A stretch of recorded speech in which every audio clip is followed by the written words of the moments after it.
Estudo Bíblico, Êxodo 20. Os 10 Mandamentos. A lei não foi dada como meio de salvação. Foi dada a um povo já salvo, capítulo 19, verso 4 e 20, verso 2, a fim de instruí-lo na vontade do Senhor, para que pudesse realizar o propósito de Deus como um reino de sacerdotes e uma nação santa, capítulo 19, verso 6. Versos 1 a 17. Temos aqui os 10 mandamentos, ou 10 palavras da aliança. Capítulo 34, verso 28 e Deuteronômio 4, 13. Essas são expressões da lei eterna de Deus que transcende ao Antigo e ao Novo Testamentos. Assim como Deus criou a ordem nos céus e na terra por meio de 10 palavras, ver Gênesis 1, 3 a 29, assim também Deus criou a ordem na sociedade humana por meio de 10 palavras.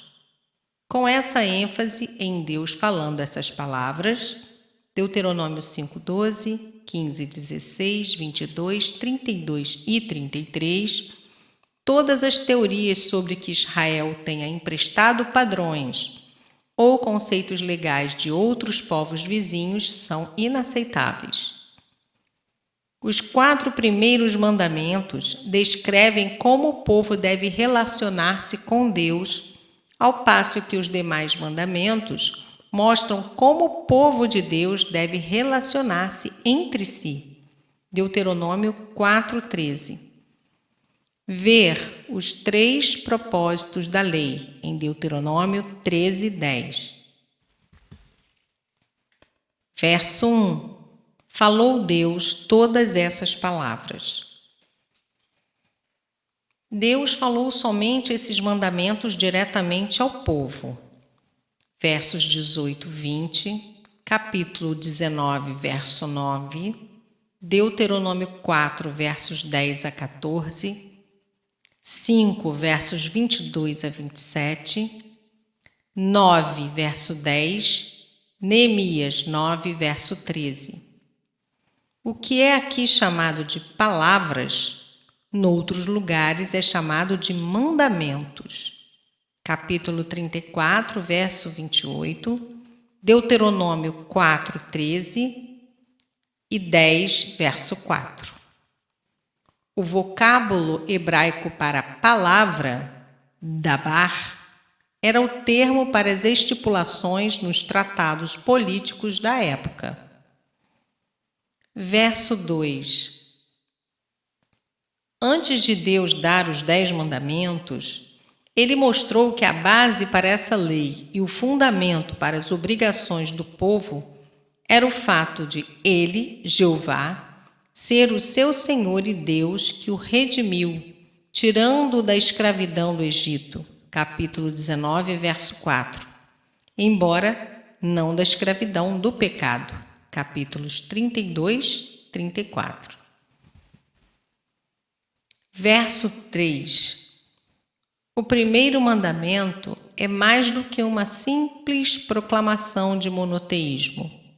Proíbe a adoração ou a veneração de qualquer coisa além de Deus, em pensamento, palavra ou ato, para que em tudo tenha preeminência. Colossenses 1,18.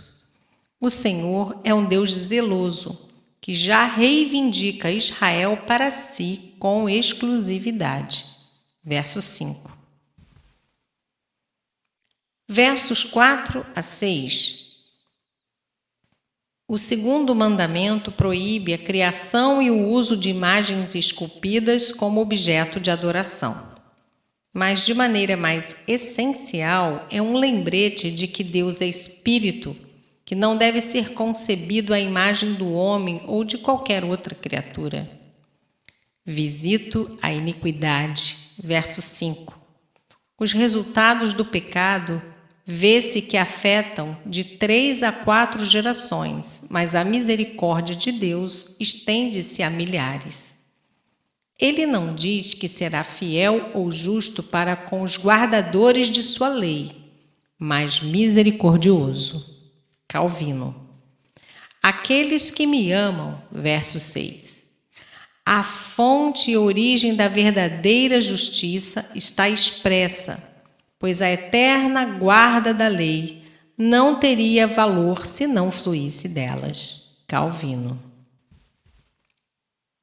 Verso 7. O terceiro mandamento proíbe o uso do nome de Deus a serviço da incredulidade e mentira. Não é permitido, portanto, usar o nome de Deus na falsa adoração, nos encantamentos ou adivinhações, bem como para encobrir falsidades ou para dizer blasfêmias. Deuteronômio 28, 58. Jesus ensinou os seus discípulos a orarem para que o nome de Deus fosse santificado, e Jesus santificou o nome de Deus na cruz. Mateus 6, 9, João 12, 27 e 28.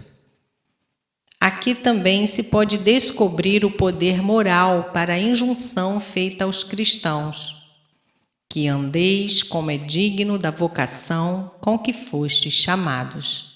Efésios 4:1. Isto é, não tomar o nome de Cristo em vão. Então, no primeiro mandamento, somos proibidos de fazer que Deus seja um entre muitos, quando Ele é único. No segundo, de o igualarmos a uma imagem corruptível, quando Ele é o Espírito incorruptível. No terceiro, de identificá-lo de qualquer modo com a criatura, quando ele é o Criador. James Murphy, Commentary on Exodus in Locke. Verso 8 a 11. O quarto mandamento. A palavra hebraica correspondente, Shabat, aparentemente deriva-se do verbo que significa cessar, sendo que o sábado era o dia em que o trabalho regular cessava. Êxodo cita a obra de Deus na criação como a base desse mandamento, verso 11, enquanto Deuteronômio baseia a ordenança do sábado no livramento de Israel do Egito, Deuteronômio 5, 12. A ordenança do sábado está arraigada na ordem da criação e na da redenção. Relembra tanto a boa criação de Deus, Gênesis 2, verso 2 e 3, como também prevê o descanso sabático final da redenção do povo de Deus. Hebreus 4, de 1 a 11. Tal como a circuncisão era o sinal da aliança abraâmica, Gênesis 17, assim também o sábado veio a tornar-se o sinal da aliança do Sinai. Capítulo 31, verso 13. Relembrando o povo de Deus de seu lugar dentro dos propósitos divinos para a criação e de sua salvação da servidão física no Egito. Em última análise, o sábado indica Cristo, nosso Criador e Redentor, que traz descanso para o povo de Deus.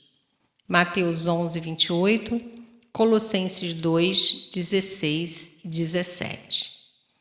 O sábado não era para ser uma carga, verso 10, mas um bendito alívio do trabalho árduo, Marcos 2, 27. A santidade do dia separado ao Senhor, a fim de que os filhos de Israel desfrutem de seu descanso, celebrando a obra de criação e redenção. Deuteronômio 5, 15. Verso 12. Nesse quinto mandamento, o decálogo volta-se para as relações humanas, começando pela família. A honra aos pais é a âncora da sociedade e liga os filhos aos pais na comunidade da fé. A promessa e a advertência implícita desse mandamento são ímpares nessa série. O desrespeito aos pais era uma questão muito séria, pois também desonrava o Senhor. Verso 13. O sexto mandamento defende a santidade da vida humana e proíbe o homicídio por qualquer motivo. A legislação distingue entre o homicídio e o assassinato premeditado. O verbo aqui usado nunca é aplicado a Israel durante os períodos de guerra, e a pena capital já estava autorizada. Gênesis capítulo 9, verso 6, Levíticos 24, verso 17 e Números 35, versos 30 a 34. A vida humana é sagrada, porquanto o homem é feito segundo a imagem de Deus. Gênesis 9, versos 5 e 6. Verso 14. O sétimo mandamento. Embora esse mandamento se dirija especificamente à manutenção da pureza e santidade do casamento, também foi aplicado por Jesus a toda a imoralidade sexual de pensamento e ato. Mateus 5, 27 e 28. Verso 15.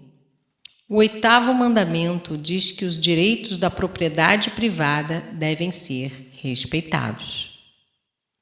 Verso 16. O nono mandamento. Além da mentira ser proibida, também as provas falsas e infundadas em geral. Verso 17. O décimo mandamento. A cobiça é o desejo desordenado de uma coisa que não possuímos. J. A. Chadwick, Exodus and Expository Bible. O mais íntimo de todos os mandamentos, proibindo não um ato externo, mas um estado mental escondido, isto é, um estado que é a raiz de quase todo pecado contra o vizinho. Cambridge Bible. É basicamente o pecado de Adão e Eva, de desejar aquilo que não era da vontade de Deus que tivessem. Verso 18. O respeito que reconhece o poder e a glória de Deus detém o pecado. Verso 20.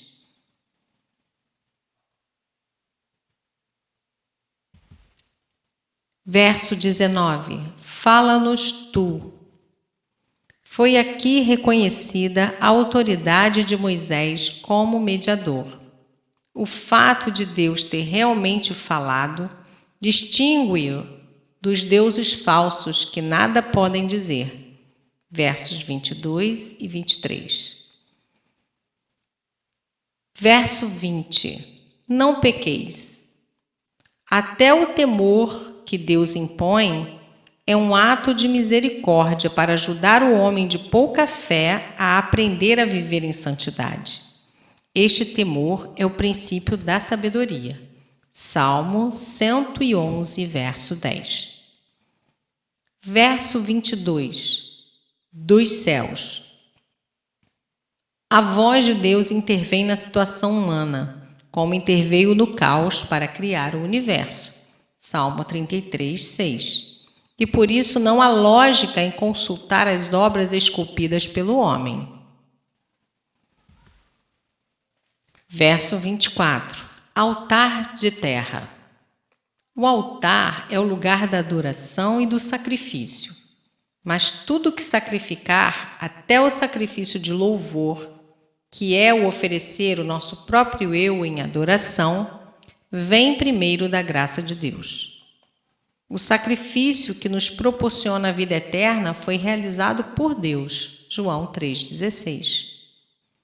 Por isso, se considera uma profanação aproximarmos-nos de Deus com um culto oriundo de nossos próprios esforços, com nossa sabedoria e ciência. Verso 25. Alguns têm sugerido que essa proibição visava impedir que os israelitas usassem os altares dos lugares santos dos cananeus, que tipicamente eram construídas de pedras lavadas. O altar dos holocaustos no tabernáculo era feito de madeira, recoberto de bronze, mas era oco e cheio de terra ou de pedras não lavradas. Capítulo 27, verso 8. Verso 26. A ordem e a decência são exigidas em culto, sem a mínima mescla de malícia. Às vezes, nossos cultos de hoje carecem disto.